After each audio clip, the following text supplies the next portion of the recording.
Good everyone, welcome to this video, and today it's a Talisman Series flyer in the Spitfire Mark IIB. Technically, this isn't the last British aircraft with a Talisman in it, technically speaking, because obviously we hadn't done the Swordfish, but obviously we'll get around to that at some point with the A13s and all that. And, well, this is the last of the Brits, and, well, I think I know a way I'm going to be grinding some Talismans, is all I'll say. I'm just going to drag my Havoc out and start raining down havoc and causing havoc and also crying havoc. That's multiple references there for you. So the Spitfire Mark IIB is one of those Spitfires that either works or it doesn't. And it's in a BR where it's a bit awkward, personally. It's the same with aircraft like the BF-110. Like, the BF-110 works well in most BRs, but doesn't work as well in an up tier. Same applies to the Spitfire and the 1 and E4. However, the E4 has pretty good guns, and the E7 version, obviously the Japanese premium, that also works in an up tier. However, it can still struggle against certain foes. And it's pretty much the same case for the Spitfire. So that's why I'm hoping that we don't have as bad of a experience, shall we say. So the Spitfire 2B is probably one of my least played Spitfires, other than the Mark 1s, because I just don't play them. I prefer the Hurricanes, personally, and when it comes to British aircraft, I like stuff like the Tempest, the Typhoon, because they're versatile. They have more versatility. Obviously, the later model Spitfires do have the versatility, but at the same time, the teams get worse. But let's just say it's going to be one of those where we'll either get a good game or we won't. So it just depends on the BR, to be honest. So we'll just see from there. And that's the sad thing about it, because it's the same story with the Stug 3A, because it either works or it doesn't. Like, the Stug 3A could dominate in a down tier if it's good, if it gets a good team.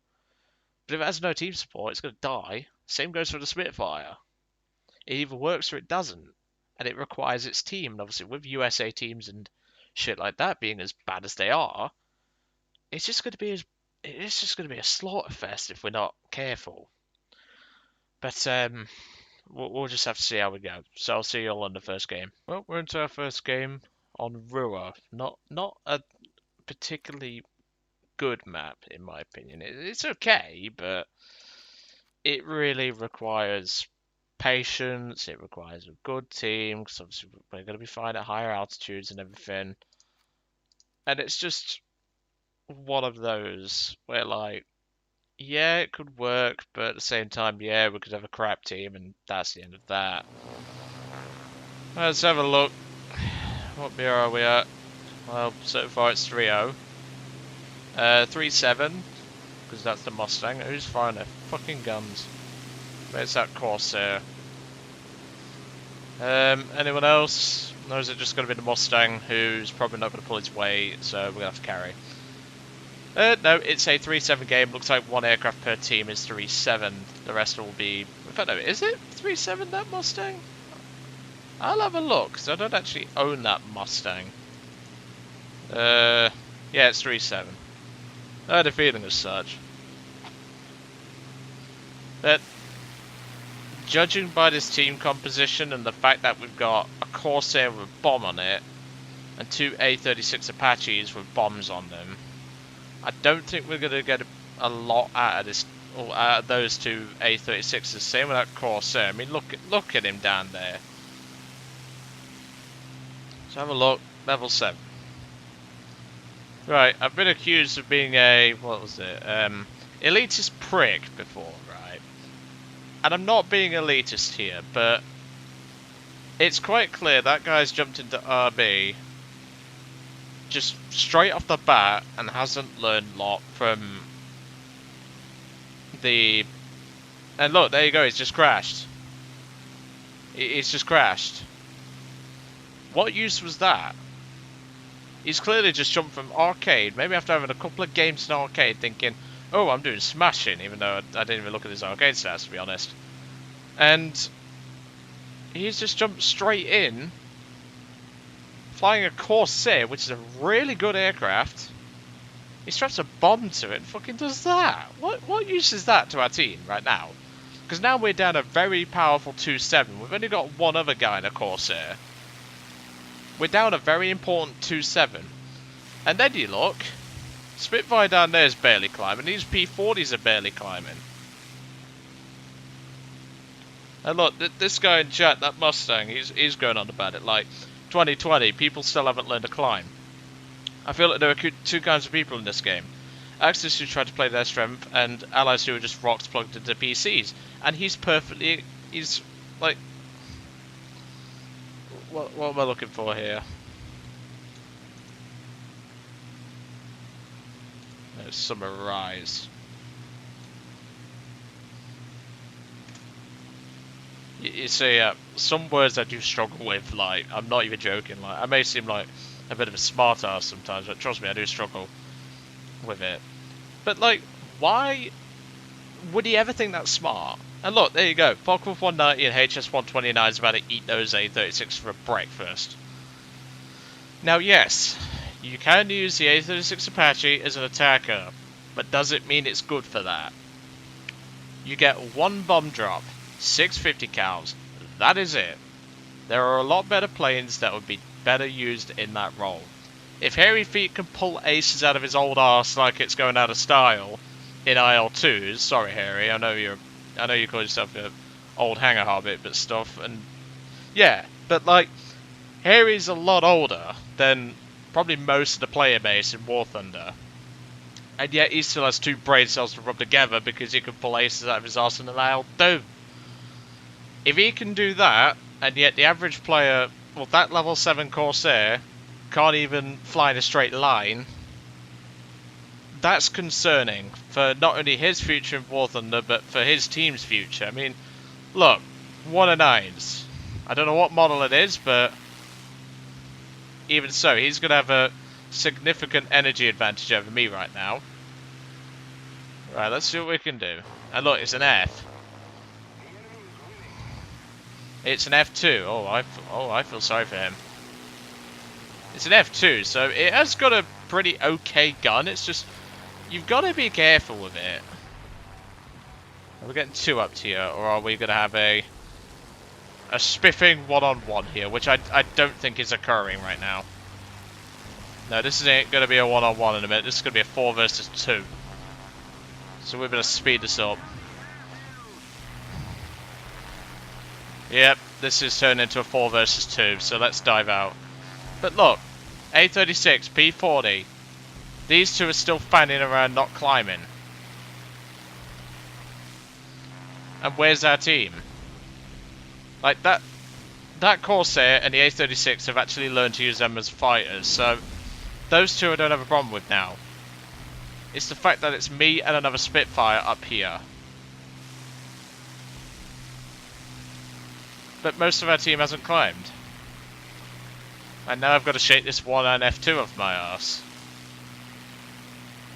Yeah, we're going to have to force them to overshoot here. But you can understand the frustration. It's just like, that's just how it is nowadays in War Thunder. Yeah, you won't be able to follow a Spitfire through the manoeuvres that I'm pulling right now.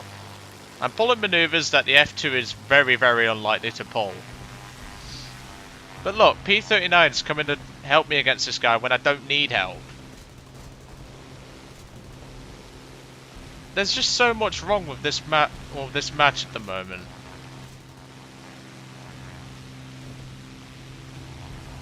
Obviously, I'm not using a cannon. I've split my guns for this battle.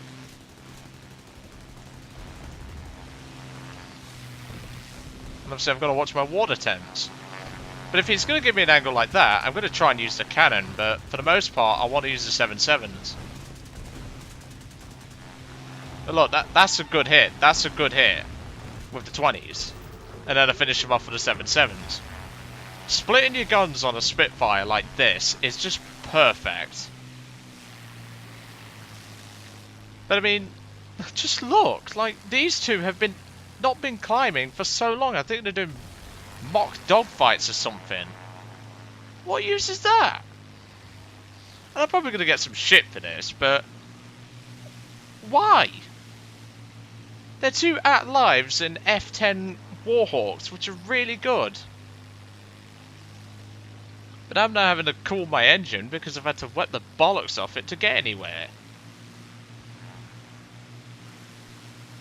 And it's just so frustrating because this happens all the time to me. Yep, you see me, that's an Italian Spitfire.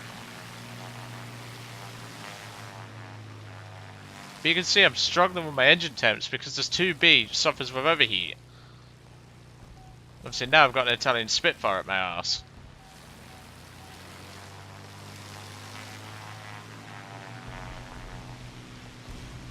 Now let's see if we can get this Spitfire here. Bit of an awkward shot, so probably not going to happen here.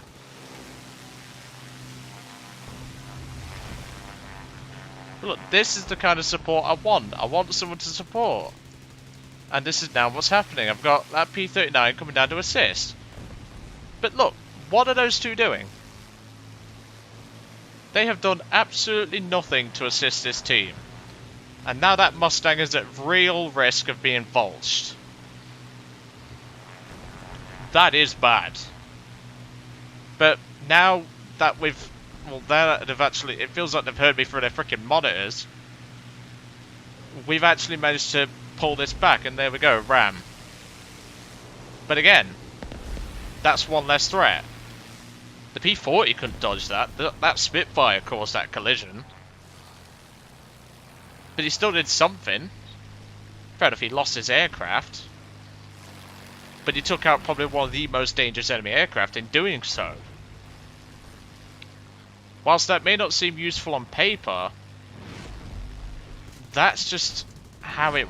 Well, that's just how it has to develop sometimes. You're not going to have your best results. And, like, what use was the teammate then in... Well, those two teammates in those P40s when they're too busy mock dogfighting over a fake airfield? What use is that? There is none. And you can understand my frustration because obviously I've played War Thunder for, well, it's coming up to 5 years now. You can understand the frustration because when it happens pretty much every match, and you're seeing matches being thrown left, right, and centre because of stupid players like those P40s. And look, they J'd out. They did absolutely nothing. They J'd out.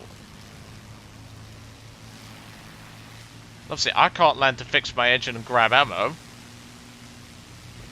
Because those two idiots... And this is why I say to people, never fly on allied teams. There are very few exceptions where that's acceptable. AKA, lower tiers to about 2.3. That's really where you can have the most amount of fun because of CW21s, J22Bs, etc. But obviously J22 has gone up in BR. But the point is still there. Obviously with the enemy having a bomber left, but I can still assist even though I've got an overheated engine. I can still assist against this one an F1. I'm not leaving my team behind. And that's the difference between a useful teammate and a useless teammate. We all work together to deal with that 1 and 9 then. But this kind of gameplay is very rare on allied teams whenever I fly them.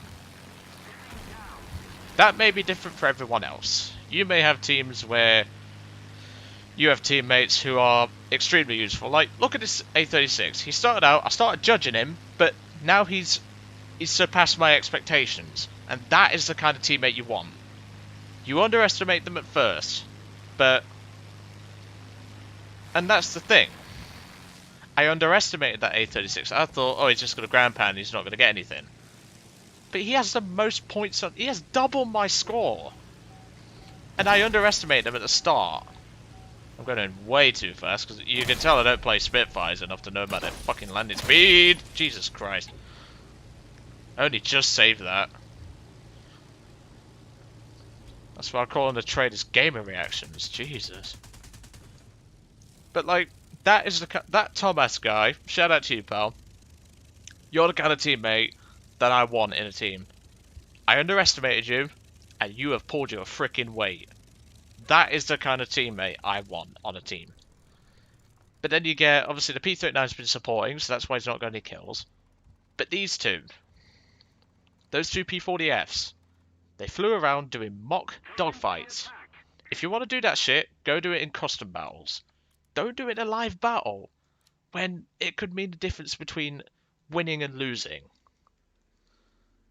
And I'm sorry if, like, people get annoyed at me and stuff, and, like, that's just how it is, unfortunately. That's just how I am now. Because I'm sick and tired of it.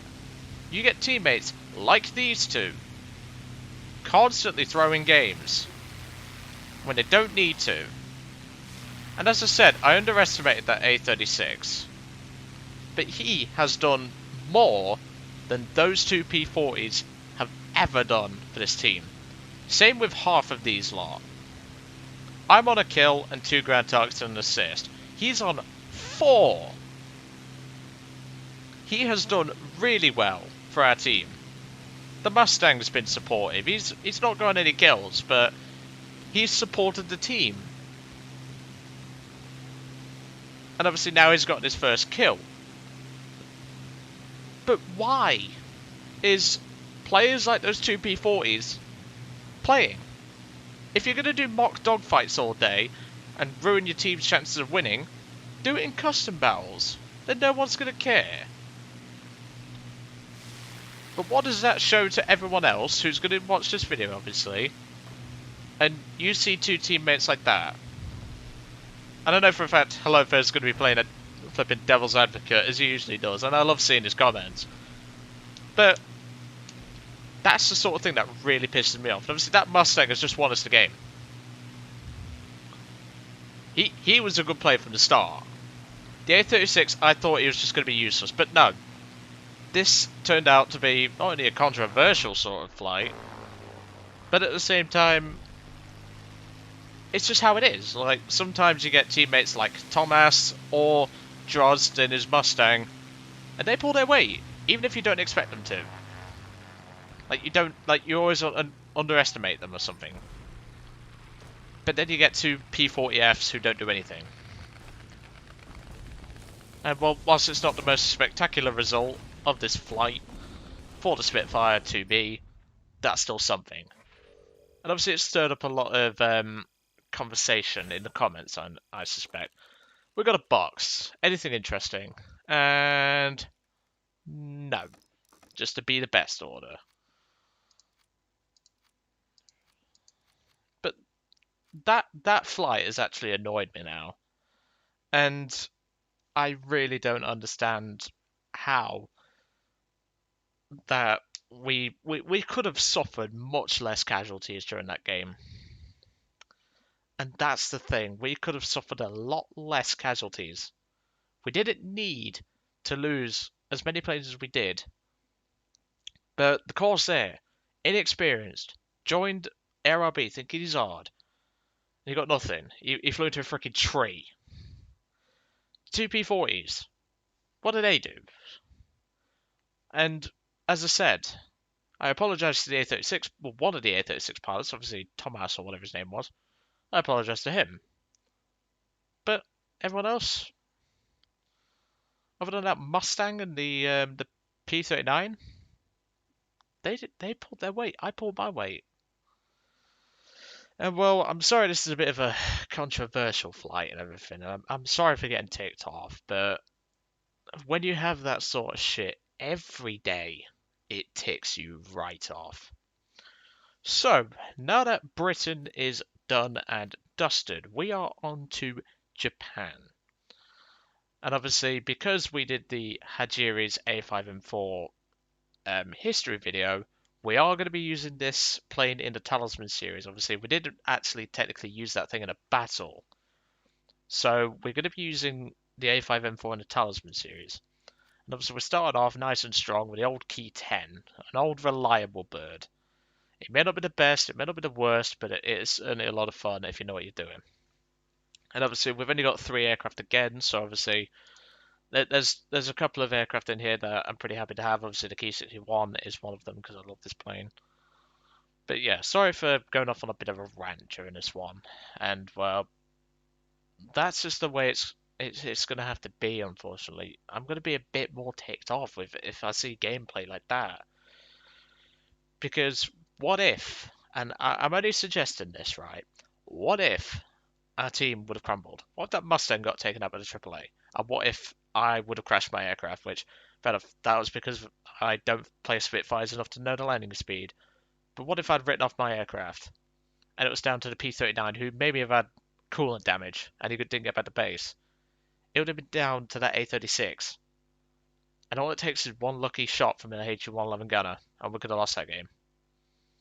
But even so. So next flight in the Talisman series will be the Key 10-1. I hope you enjoyed, and well, feel free to give me a ribbon in the comments if you feel like it. I just got so ticked off during this battle, and I can only apologise for that. But I'll see you all on the next one.